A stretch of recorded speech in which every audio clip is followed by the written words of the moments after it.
Today, I want to do something a little silly, maybe even crazy. I'd like to calculate how much control a character can exert in combat.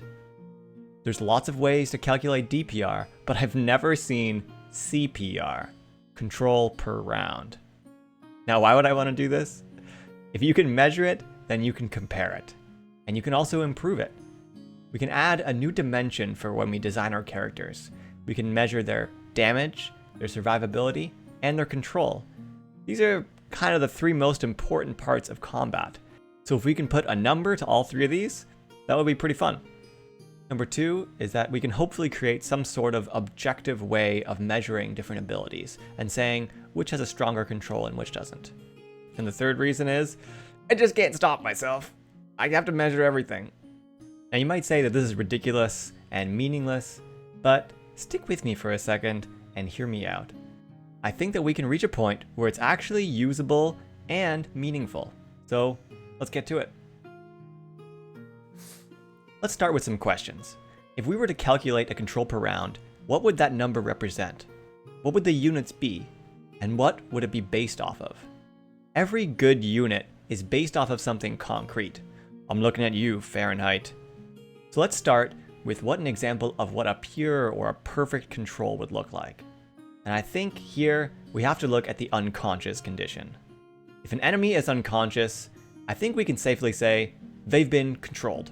They are not going to participate in the combat anymore until that condition has been removed. So let's give the unconscious condition a score of 100. So for every 100 points of our CPR, we have effectively fully controlled one enemy. So if you have 150 CPR, you've effectively controlled 1.5 people. The unconscious condition is actually comprised of 5 smaller control effects, and some of these can be broken down even further. If we take those 100 points we assigned unconscious and we divide those among all the little subsets of unconscious, then perhaps we can assign those values and use them as a reference point for other control effects. Let's take a look. The 5 subpoints of unconscious are 1. Incapacitated and cannot move. That means no action, no bonus action, no reaction, no movement. The second is that they drop what they are holding and fall prone. The third is that they have disadvantage on saving throws. The unconscious condition only automatically fails strength and dex saving throws, but here I'm going to generalize it so that we have a better idea of control effects on saving throws in general. Number 4 is that attacks against the unconscious creature have advantage. Number 5 is that attacks within 5 feet of the unconscious creature automatically are critical hits. These 5 points kind of fall into 2 categories. Number 1 is that they're actions that the creature can take, and number 2 is that they're debuffs that we are applied to the enemy. Here's where things start to get a little arbitrary. In my mind, the most effective control is going to be through denying them actions. So I'm going to say that 60 out of the 100 points are going to be assigned to the incapacitated and cannot move effects. The other 40 points of unconscious are going to be divided among the debuff effects. This is going to be advantage on attacks against them, auto crits when you hit them, auto fail saving throws, and the prone condition. So first, let's take a look at the 60 points that go to the actions. Here, the most important thing a character can ever do is going to be based on their action. It's going to be a spell they can cast or the attacks they do, and if you are able to deny those, then that's going to be a huge part of control. So here, out of those 60 points, I'm going to say 40 of those are going to be given to our action. The next is going to be movement. Movement is pretty useful. If that character cannot move, they likely cannot hit. Most monsters are a lot better at melee than they are ranged, if they have any range at all. So having that movement to get to a creature to hit them is extremely important. I'm going to say 12 of those points are going to be for movement. Lastly, we have our reaction and our bonus action. These are not used nearly as much as the other 2. I'm going to say 5 points for our reaction and 3 points for our bonus action. Most monsters don't have bonus actions, and even if they do, it's probably not going to be make or break to the damage they deal. Reactions are also pretty rare, but things like counterspell or opportunity attacks definitely come up. Now let's talk about the remaining 40 points from the unconscious condition that are assigned to debuffing. First, let's look at advantage on attack rolls. Here, I'm going to assign this a value of 12.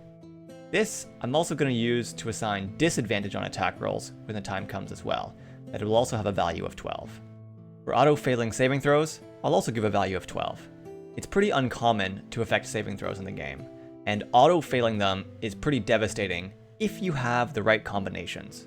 Some of the most powerful abilities in the game, such as Portent, or Chronal Shift, or Silvery Barbs, are so powerful because they can affect saving throws. So even though auto-failing Strength and Dex saving throws here probably isn't affecting it a lot, affecting saves in general is quite powerful. The next one is auto crits, and I'm going to say this is 10 points. Something like Paralyzed, where all melee hits are crits, can be extremely powerful. It can be devastating to that enemy. The last thing we have here is Prone. Now, I'm not going to use the Prone condition here. Here I'm just going to say they're prone, so they need to use half their movement to stand up. We gave movement the score of 12, so using half our movement to stand up is going to give us 6 points here. So in total, that'll be 40 points. And also we can see a pie chart here of all of the points from the unconscious condition and where they're located. Now I think coming here has given us a good step forward. It gives us a semi-solid base of measuring control. These things listed here are not the only ways to control an enemy, but we can use these low-level control effects as a basis for the other effects. Now I really want to look at these numbers that we've just assigned and validate that they work. I promise we're going to get there in a second. We're just going to take a quick look at these other base control effects, and then we'll use them to evaluate and validate all our other stuff. The first minor control that we can have is giving someone disadvantage on ability checks. This is not very common, but things like Hex can affect that. It can be useful in certain situations like you're trying to grapple someone or they're trapped in a web spell and trying to escape, but for the most part, it's not the most useful control. I'm going to assign this a value of 3, which is equivalent to the amount of control as a bonus action has. The next one we want to take a look at is no line of sight. If the enemy can't see you, there's a lot of things they can't do to you. They can't cast spells, and they can't take opportunity attacks. Both of these are quite potent and actually pretty useful controls. Using the blindness deafness spell on a caster can be quite devastating to them. So here, I'm going to assign this value as 10. Now these next 2 points are something that I'm not so certain about. So if you have your feedback, let me know. Now there are some abilities in the game that restrict enemy movement. And when I say restrict, I'm not saying reduce their speed. I'm saying you're preventing them from moving to a certain area or moving away from a certain area. Things like fear effects or compel duel. This is a hard one because it can be really useful depending on what the circumstances are. If an enemy's frightened of you and you're between them and all your allies, they can't hit any of your allies, at least not with a melee attack. So this can be quite powerful there. But it's possible that restricting their movement actually doesn't do anything at all. They can just go hit someone else or stay within that zone. I'm going to give this a value of 9, which is 3/4 of what their movement is. So it's not the same as reducing their speed to 0, but it gets close. The next one is restricting an enemy's attacks. This is something like Sanctuary, or Charm, or the Guardian Armorer's taunt ability, or any other taunt ability in the game. These things either discourage or prevent an enemy from attacking a certain person. Most of the time, the enemy can still attack and not have any negative consequences, but you're just focusing that attack where you want it. Here, I'm going to give it the value of 6. Giving someone disadvantage on their attacks is worth 12 control points, so this is half of a disadvantage. Next up is forced movement. This can be quite powerful in the right circumstances, or kind of negligible in the wrong circumstances. If your team has Spirit Guardians or Spike Growth up, 5 feet of movement can be quite powerful. Here, for every 5 feet of movement, we're going to say it's 5 control points. Next is teleportation. And here, I'd say usually teleporting them is about equivalent to them using their movement. So I'm going to say that's 12 points. And the last base control effect we're going to look at is affecting an enemy's AC. If you're attacking an enemy and you have advantage on that attack, it's about equivalent to reducing the enemy's AC by 5. Advantage and disadvantage on attack rolls, we've already assigned 12 control points. If we take 12 and divide it by 5, we get 2.4. This is the number of control points we get if we affect an enemy's AC by 1. So if we affect their AC by 5, it's the equivalent of advantage or disadvantage. Oof, that was a lot. Thanks for bearing with me. Now let's take those numbers and let's use them. I want to see things that I would feel have strong control, have a high number. And I want to see things that would have low control, have a low CPR. Let's take a look first at the other conditions in the game. We'll use these numbers to assign each of the conditions in the game a control point value. And then we can evaluate and see, does this ranking feel right? After the conditions, we'll take a look at the spells and abilities in the game that are common for control, and we'll give those values too. Okay, let's just go alphabetically, because that's the way they're listed in the player's handbook. First is Blinded. Blinded gives you disadvantage on all outgoing attacks, advantage on any incoming attacks, and you have no line of sight. So that gives you 12, 12, and 10. This is a total of 34 points. The next is Charmed, and this condition restricts your attacks. So here we give it a value of 6. The next condition is Deafened, and none of these things we said here apply at all, so it gets a value of 0. Frightened gives you disadvantage on all ability checks, that is 3 points, gives you disadvantage on attack rolls, that's 12 points, and restricts your movement, that's 9 points. This gives us a total of 24 points for Frightened. Grappled is up next, and this reduces their movement speed to 0, so that is 12 points. It also allows you to drag them at half speed. So here, if you have a movement speed of 30, you can drag them 15 feet. That's 15 feet of forced movement, so 5 times 3 is 15 points of control. In total, Grappled will give us 27 points of control. Incapacitated is a doozy. This one gives us no action, no reaction, and no bonus action. That totals up to 48 control points. This means you've essentially fully controlled half an enemy. Now, the incapacitated condition feels like maybe it should be full control, but they can still move, and they don't have a lot of debuffs on them. So based on the definition we applied for unconscious as 100%, we're about half here. Now, the invisible condition is usually a positive one. It gives them advantage on outgoing attacks, disadvantage on incoming attacks, and enemies have no line of sight on you, unless, of course, they can see invisibility. So here, that's 12 plus 12 plus 10. So that gives invisibility a total of 34 control points. And here we can see that control doesn't just apply to debuffs, it also can apply to buffs. Next up is Paralyzed, and this one is extremely powerful. We have the incapacitated condition, which gives us 48 control points. They also can't move, so that's 12 control points there. They automatically fail saving throws, so that's 12 points. Incoming attacks are at advantage, so that's 12 points. And lastly, auto crits on any attack within 5 feet, so that's another 10 points. In total, that's 94 points. That's extremely close to our max 100. The only difference is that when they're paralyzed, they don't drop prone. Otherwise, they're identical. Next is Petrified. It's pretty close to paralyzed. They're incapacitated, which is 48 points. They cannot move, which is 12 points. They automatically fail saving throws, which is 12 points. Incoming attacks have advantage, which is another 12 points. They also have resistance to all damage, and they're immune to poison and disease. These don't affect the control at all. So in total, we have 84 control points for Petrified. It's a pretty rare condition, but when it happens, it's quite difficult to shrug off. Next is Poisoned. This gives us disadvantage on attack rolls, and disadvantage on ability checks. That's 15 points. Prone gives you disadvantage on all your attacks, which is 12 points, and advantage on any attacks against you that are within 5 feet, so that'll be 12 points. And then it's also half your movement to get up, which is 6. So that's a total of 30 points. Next is Restrained. Our speed is set to 0, which is 12 points. They have disadvantage on attack rolls, which is 12 points. They have advantage on any incoming attack rolls, which is 12 points. And they have disadvantage on dex saves. So I said that auto-failing saving throws is 12 points, so let's say disadvantage is 6 points here. So in total, Restrained goes to 42 control points. Next is Stunned. You have the incapacitated condition, which is 48 points. You cannot move, which is 12 points. Incoming attacks have advantage, which is 12 points. And you auto-fail saves, which is 12 points. So in total, 84 points. Lastly is Unconscious. We've already gone over this. That's 100 points. So here is a table of the conditions sorted by most powerful to least powerful control. I think, for the most part, none of these are surprising.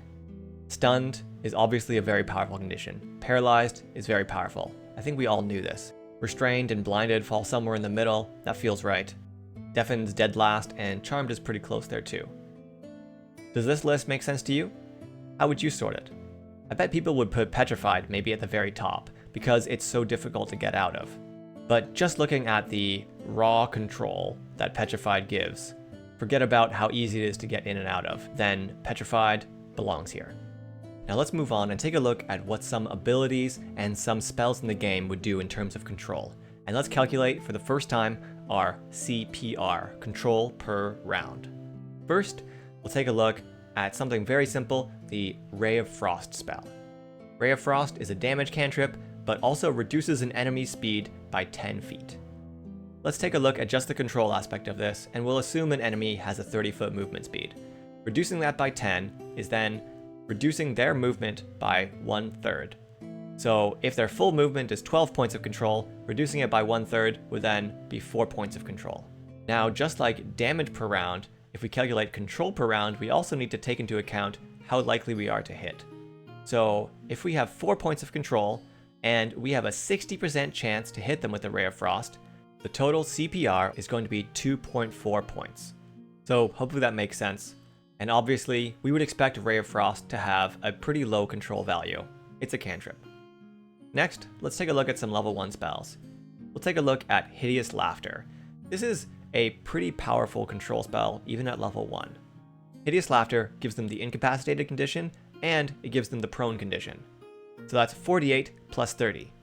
But those 30 points from the prone condition are partially due to the fact that we have disadvantage on our attack rolls.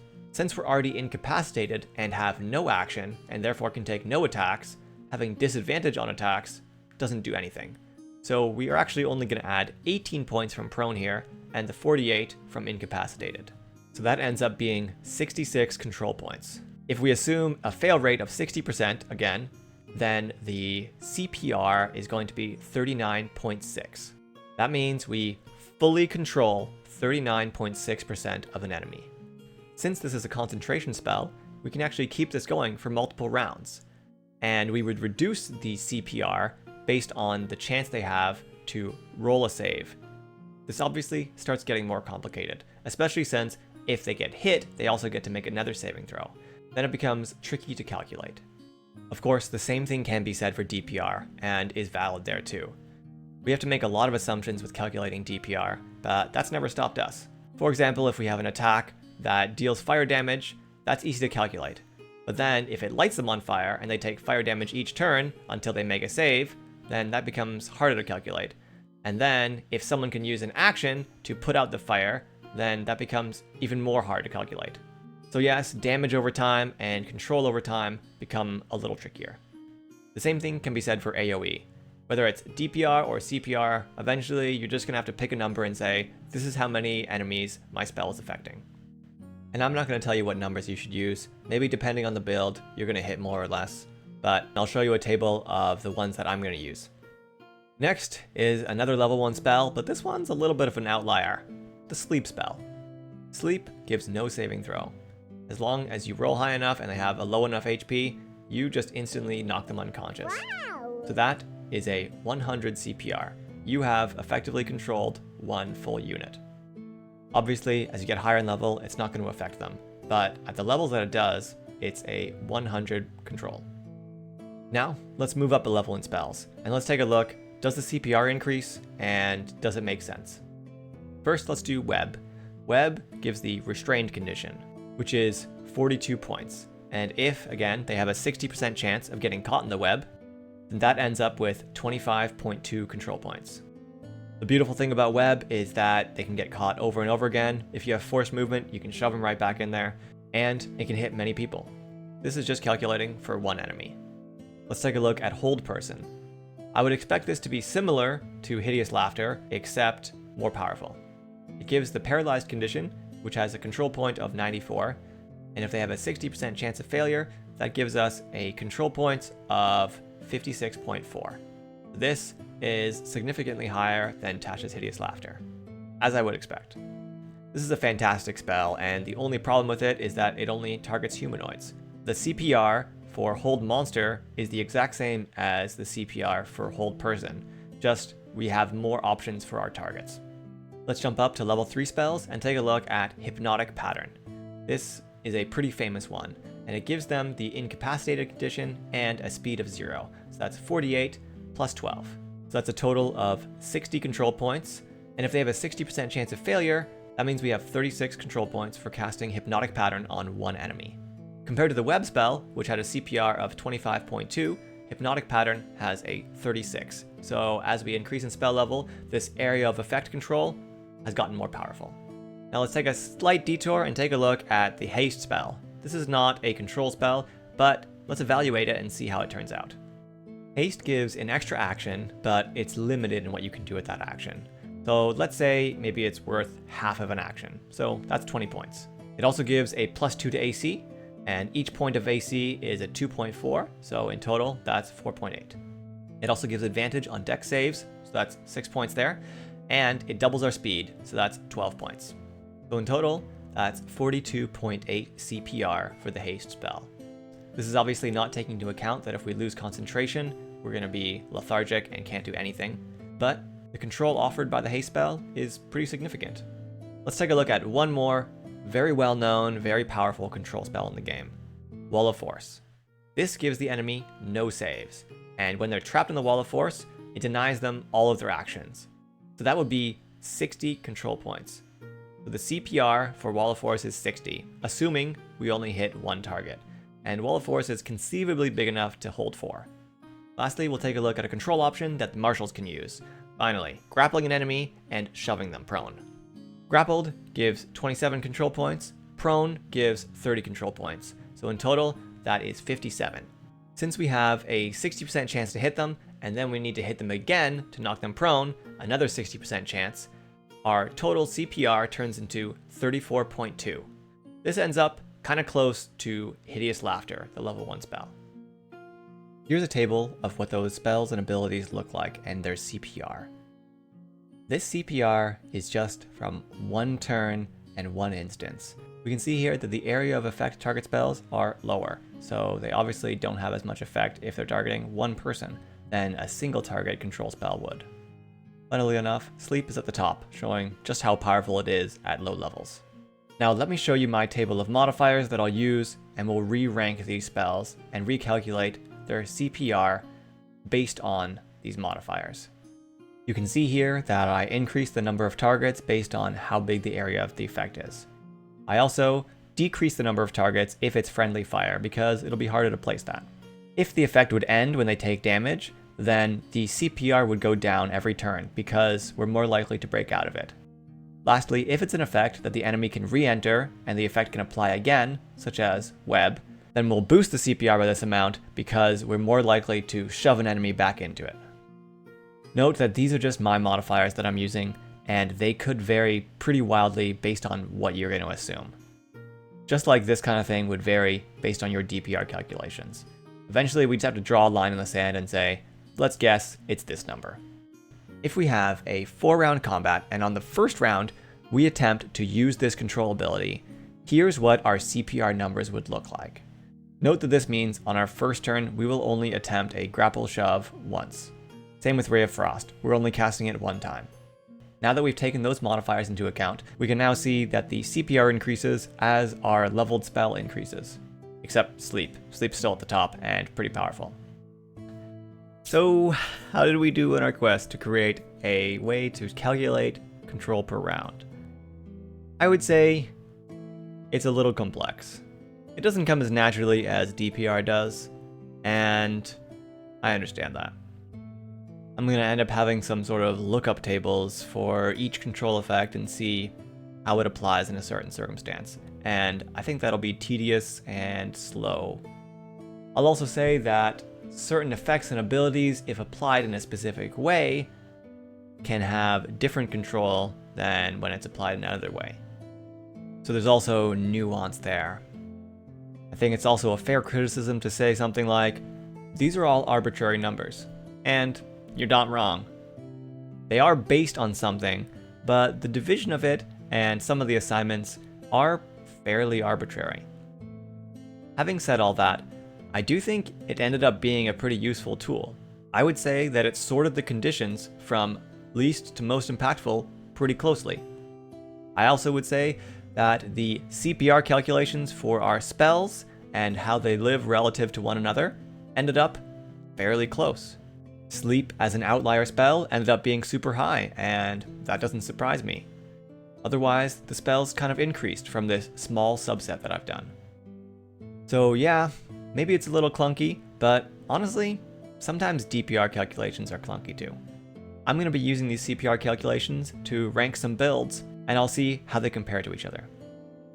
What are your thoughts on this? Do you think that it makes sense, that it's worthwhile? Would you allocate any of these points differently? Do you feel like some of the way it ranked conditions or certain spells is not correct? Let's talk about it in the comments, and hopefully we can create something that's constructive or something that's more useful for the community. Thanks for watching, and I hope you have a great day.